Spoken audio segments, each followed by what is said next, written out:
to Dave and Ryan in 3, 2, 1. It's Dave and Ryan's movie review. Dave and Ryan down here at the King Koal Theater just got done seeing Spider-Man Across the Spiderverse. Now, this movie, if you saw Spider-Man Into the Spider-Verse, which is the first movie of this series, it kind of deals with Miles Morales. And recently they just announced that we'll be getting a live-action Miles Morales Spider-Man movie. So that's another story. Cool. But here is the thing. It's kind of, the first movie was an origin story about him. This one is kind of a continuation of his origin story and how badly one little thing can mess up something else. Almost, I guess you could call it the butterfly effect, kind of, about this movie. Yeah, I got that. And that's kind of what this movie is. One thing changes, and it changes everything. And that's what this movie is all about. It is animated. The first one was beautifully animated, I felt. And this one, we kind of talked about the animation in this one. Yeah, the beginning of this one, I didn't care much for the animation. I know they were going for kind of like an artistic type of vibe for it, but for me, it just didn't really work.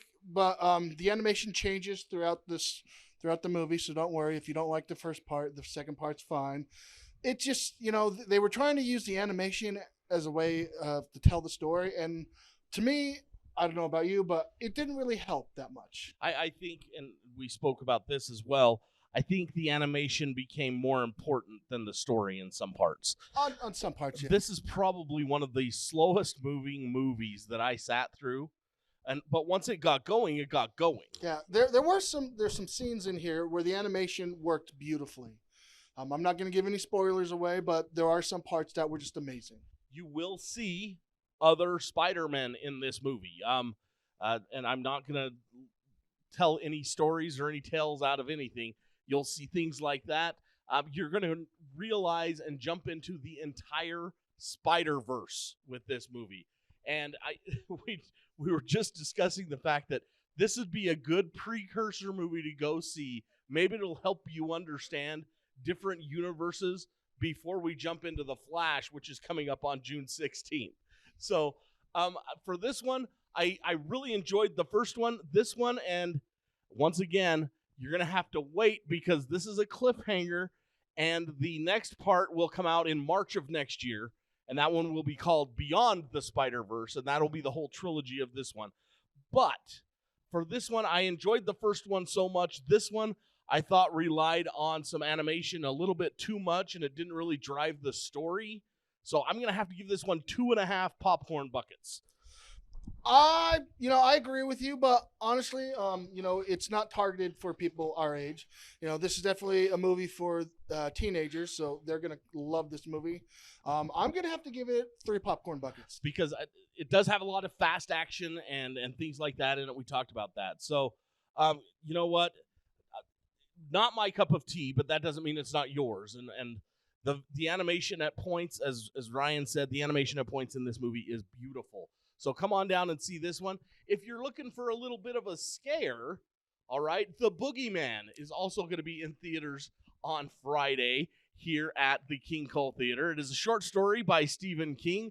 Everything I'm hearing on this one, it checks off all the boxes, so we'll keep an eye out for that one. Maybe we'll do just a short review sometime next week about that one as well. But the one we want to talk about also is tickets are now available right now for Indiana Jones and the Dial of Destiny. And we at Castle Country Radio are never going to do anything small.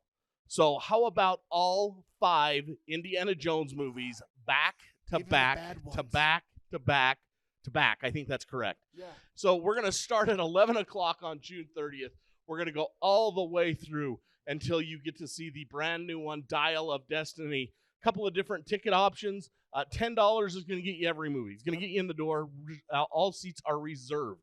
If you want to up it a little bit, VIP packages are $30. And here's what you're going to get. You're going to get that reserved seat. You're going to get a popcorn tub. You're going to get lunch from Reuben's Barbecue. And you're going to get a commemorative t-shirt. Can't beat that one. So tickets are available right now for that at Castle Country Radio. Make sure you check out and see everything that there is to see as far as all the information is going. And these tickets, I think they're going to go quick. I think so too. But I'm a nostalgia guy, so I'm going to be the first in line for this one. So once again, Spider-Man Across the Spiderverse playing at the King Koal Theater, and I give it 2.5 popcorn tubs. Ryan gave it 3. All right. And next week, it's time to start talking Transformers next week. Oh, snap. So we'll be talking Transformers next week. Make sure you join us. But nonetheless, get out, enjoy the movie theaters, have a good time, and go to the movies again. Yep, we'll see you there.